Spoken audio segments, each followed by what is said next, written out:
Dios les bendiga, mis hermanos, una vez más, buscando la dirección de Dios para meditar en su palabra.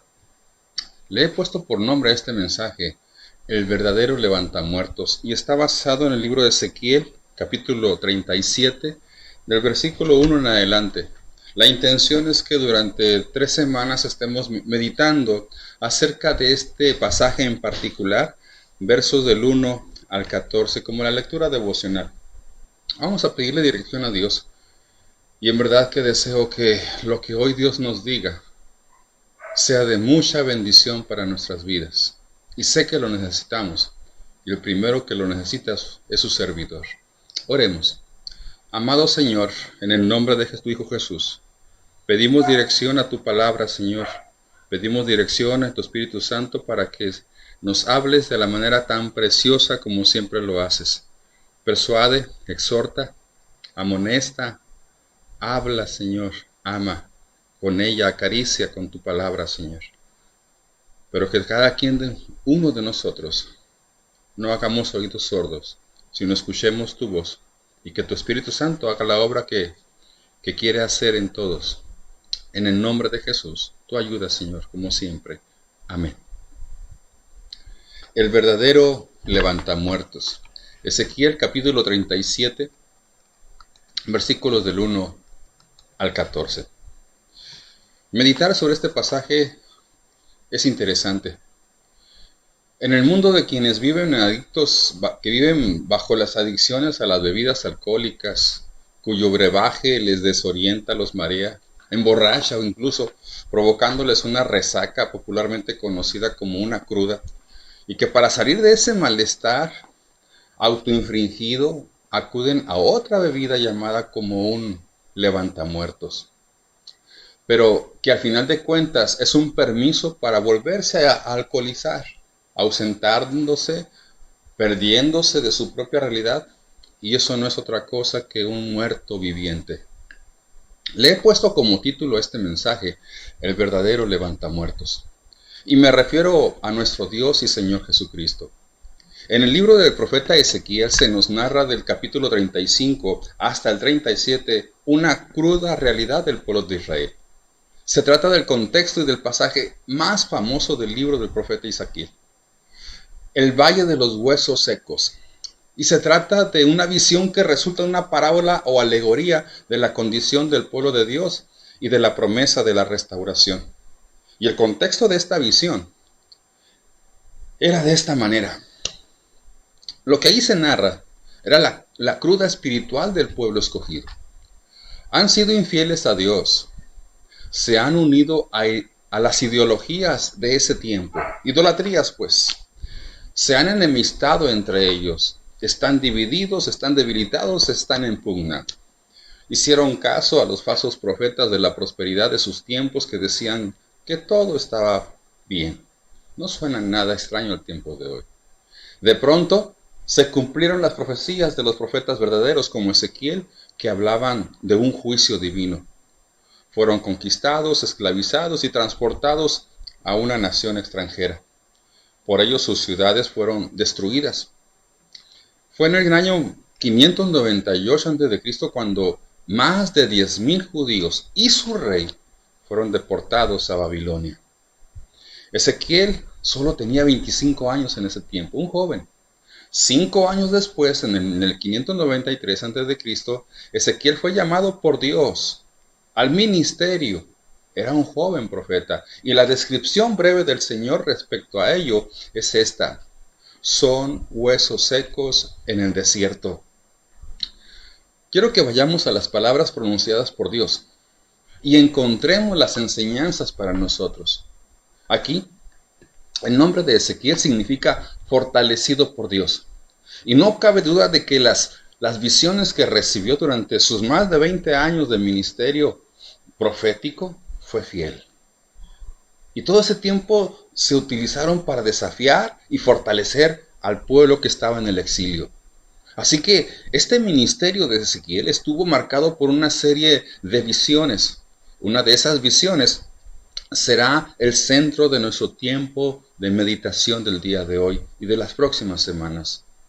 La visión del valle de los huesos secos. Es un pasaje muy familiar, un pasaje que muchos cristianos conocen, un pasaje muy familiar en las Escrituras. Cuando Ezequiel recibió esta visión de Dios, es llevado al valle de los huesos secos, y lo que contempla allí es desolador. Mira al pueblo de Dios como una nación muerta. Esto es un símbolo de incapacidad completa de las personas que deberían representarlo a Él como su Dios en tierra extraña. Pero ahora, dice la palabra, solo eran esqueletos en formas irreconocibles. Solo eran huesos esparcidos, individuales, aislados unos de los otros. Ni siquiera tenían una imagen de un cuerpo completo. Solo eran huesos esparcidos por aquí y por allá. Qué horrenda y dolorosa y deprimente visión del que experimentó aquí Ezequiel. Donde quiera que miraba, miraba gente muerta, hueso por aquí y hueso por allá. Como Ezequiel, estamos rodeados de muertos. Donde quiera que miremos, hay evidencia de la muerte espiritual que domina nuestro mundo en este tiempo de transpandemia. Y como Ezequiel, se nos ha enviado a la iglesia a decirles a los muertos que pueden vivir.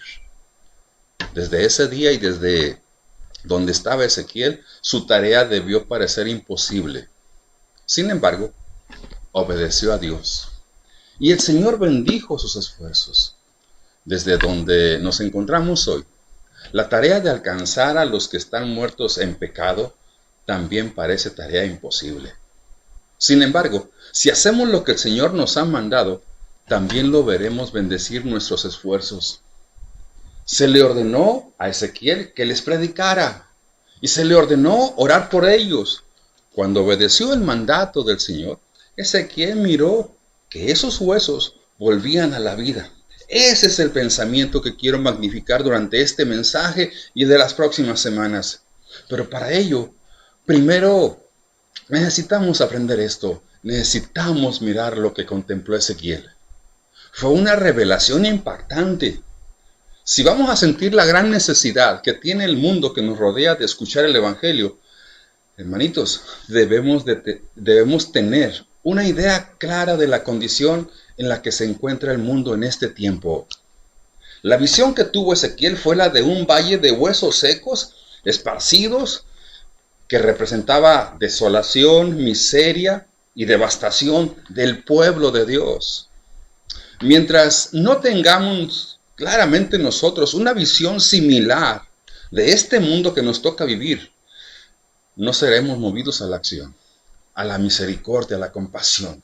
Es la misma visión que necesitamos mirar lo que contempló Ezequiel en ese valle de huesos secos, para que comprendamos, para que entendamos el mundo que hoy tenemos, perdido y muerto. Y para ello necesitamos respondernos estas preguntas. ¿Qué miró Ezequiel?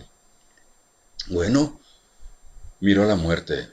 Dice versículo 1, la palabra de Dios exactamente dice: la mano de Jehová vino sobre mí y me llevó en el espíritu de Jehová y me puso en medio de un valle que estaba lleno de huesos. Los huesos hablan de muerte. Dado que había tantos huesos en un solo lugar, es posible que Ezequiel haya entendido que eran huellas de una gran batalla que se había perdido. Si ese es el caso, debe haberle partido el corazón. ¿Por qué? Porque uno de los peores insultos que podía sufrir un judío era que se le negara un entierro adecuado. Pero aquí, dice, hay un valle lleno de huesos de personas muertas, derrotadas por sus enemigos y dejadas pudrirse allí mismo donde cayeron. Ezequiel tuvo una visión de la muerte a gran escala. Ahora, ubiquémonos en nuestro tiempo de transpandemia. ¿Qué miras cuando contemplas el mundo que te rodea? Aunque las personas que nos rodean puedan estar viviendo sus vidas, ocupadas en sus trabajos, disfrutando de sus pasatiempos, creando sus familias, siendo encantadores, intelectuales, razonables, aparentemente despiertas, si no conocen a Jesucristo, están espiritualmente muertas. Pablo nos dice que hasta que el Espíritu Santo avive a hombres y mujeres a la vida espiritual, dice Efesios 2:1, están muertos en delitos y pecados. Esto puede ser cierto en tu matrimonio, Esto puede ser cierto para tu esposo o para tu esposa. Esto puede ser cierto para tus padres. Puede ser cierto para tus hijos, para tus amigos, tus vecinos, tus compañeros de trabajo. Si bien pueden estar llenos de vida, físicamente hablando, pueden estar muertos espiritualmente. Debemos orar y debemos pedirle a Dios que nos abra nuestros ojos, nuestros corazones, nuestro entendimiento y nos ayude a mirar el mundo que nos rodea como realmente es. Esto fue lo que Jesús dijo a sus discípulos. ¿No dicen ustedes, todavía faltan 4 meses para la cosecha? Jesús dijo, abran los ojos y miren los campos sembrados. La cosecha ya está lista, ya está madura. Necesitamos mirar el mundo como realmente es. Ezequiel miró muerte. ¿Qué más miró? Bueno, miró la devastación.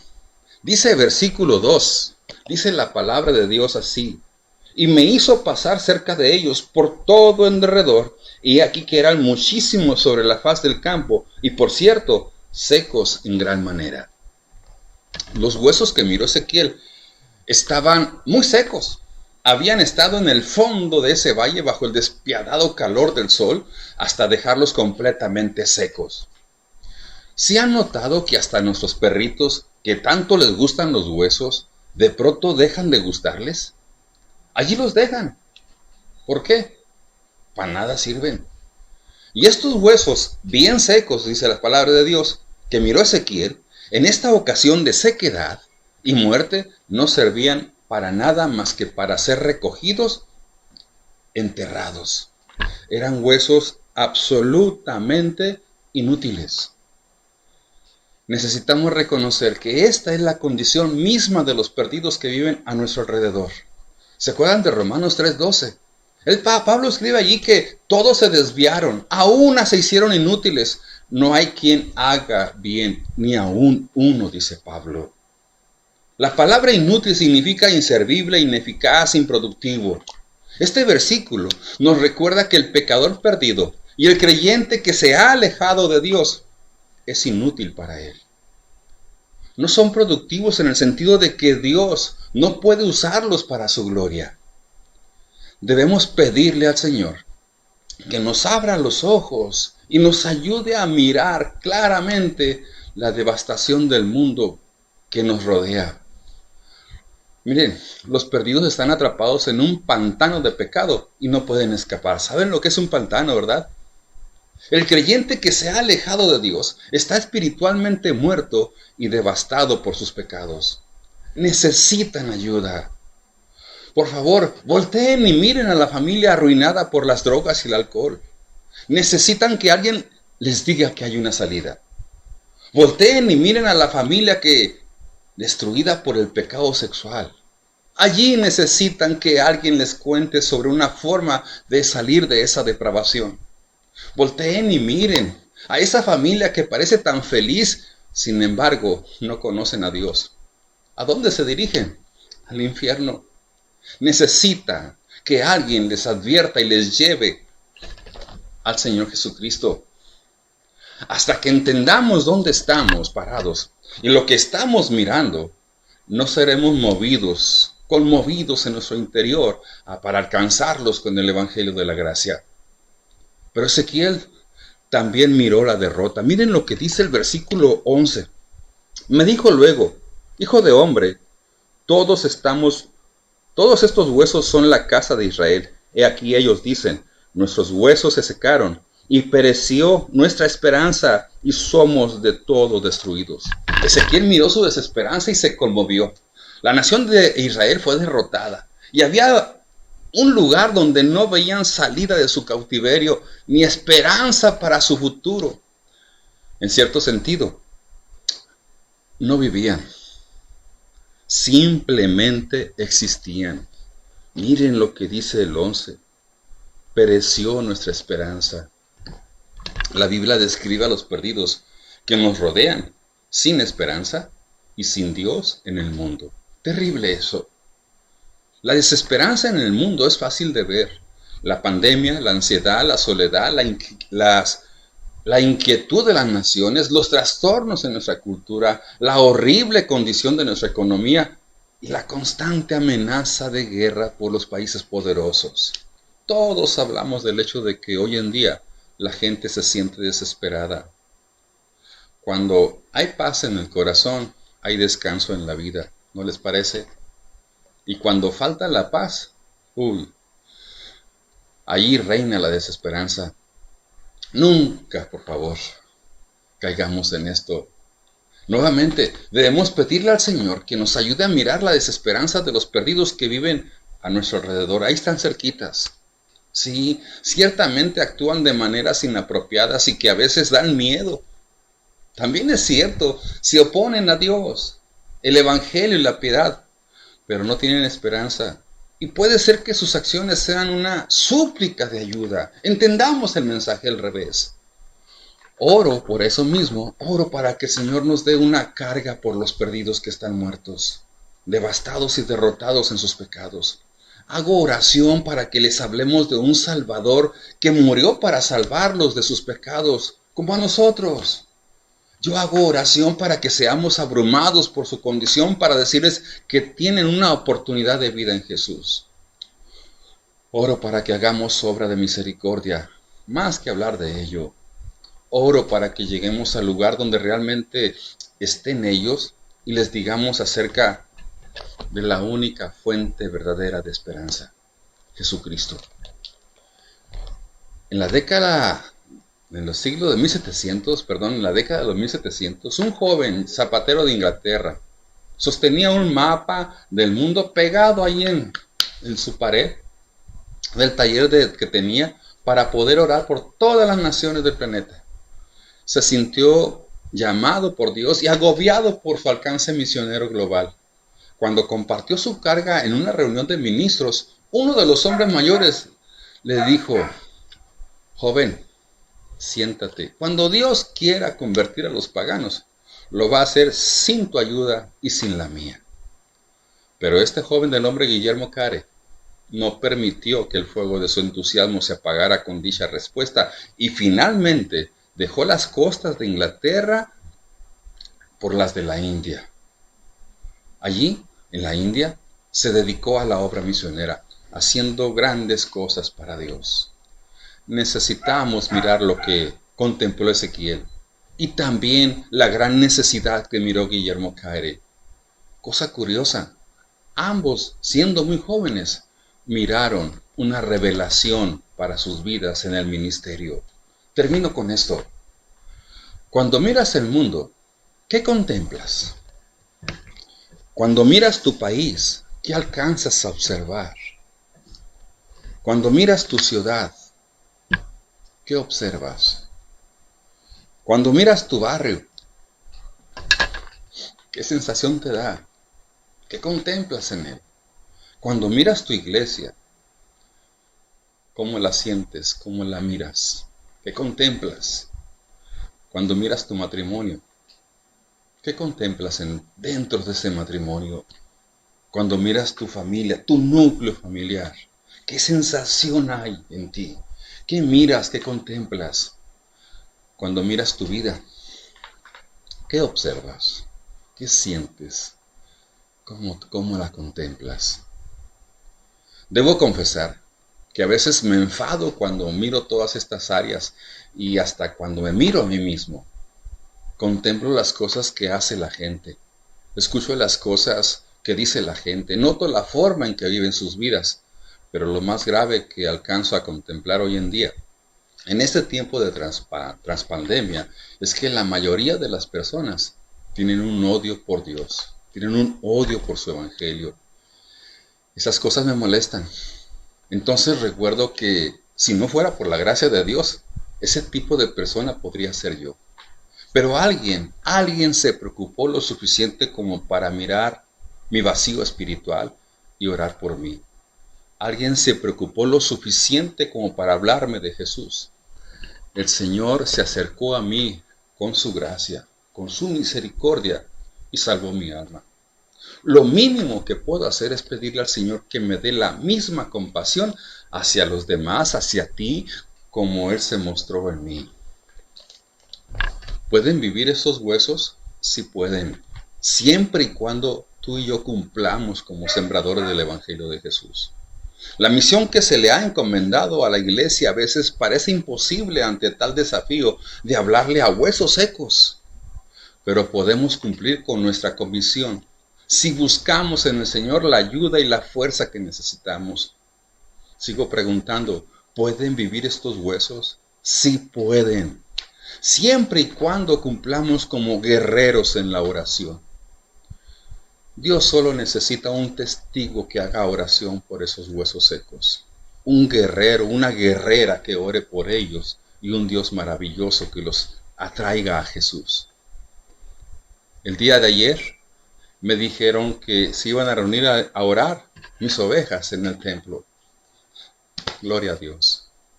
¿Pueden vivir? Pueden vivir. Y Dios puede usarnos para alcanzarlos para Jesús. Porque Jesús es el verdadero levantamuertos. Puedes decir amén. Tú y yo solo somos sus siervos que desea usar como usó a Ezequiel. Jesús nos ha enviado a decirle a los huesos secos, a los muertos vivientes, a los muertos espirituales, a los que se han alejado de Dios, que sepan y recuerden que todavía hay tiempo. Todavía hay tiempo que puedan vivir, resurgir, avivar su ser, regresar a Dios, nacer de nuevo, reconciliarse con Dios y restaurar su relación con Él. Y ese tiempo es hoy, ahora mismo. Por eso les pregunto, ¿deseas vivir de nuevo bajo el poder de Dios? ¿Deseas nacer de nuevo por la gracia de Dios? ¿Deseas regresar a Dios para que Él te restaure, para que Él te renueve tu razón de ser su hijo, porque eres su hijo? Y deseas rendirte y entregar tu vida al autor y creador y salvador de tu alma. Piensa en esto, por favor, mientras yo hago esta oración. Y escúchala. Escucha esta oración y que el Señor use su Espíritu Santo y nos redarguya y tomemos una decisión. Oremos. Amado Dios y Padre Santo, aquí estamos, Señor, delante de tu presencia en oración, buscando a tu Espíritu Santo y decirte, Señor, llévame de regreso a Dios. Llévame de regreso a la cruz y así poder mirar y contemplar el grande amor de mi amado Señor y Salvador Jesús. Llevarme a ti, Señor, para pedirte perdón por haber dejado morir mi pasión por ti y dejarme llevar por caminos que solo me han llevado a descomponerme y deformar tu obra que soy yo, que ya huelo mal. Perdóname por presentarme en estas condiciones como huesos secos. Dame nuevamente la oportunidad de cobrar vida bajo tu gracia, cobrar vida bajo tu amor, cobrar vida bajo tu misericordia. Lo que te estoy pidiendo, Señor, es que renuévame, por favor, renuévame. Restáurame en compañía de toda mi familia, de mi matrimonio y de mi comunidad de fe. Por favor, llévame de regreso a la cruz. Llévame de regreso a Dios mediante mi amoroso Jesucristo. Llévame de regreso a Jesús. Llévame a postrarme delante de tu cruz para reencontrarme con Dios. Para reencontrarme delante de tu presencia en el nombre de Jesús. Amén y amén. Dios les bendiga. Un apapacho.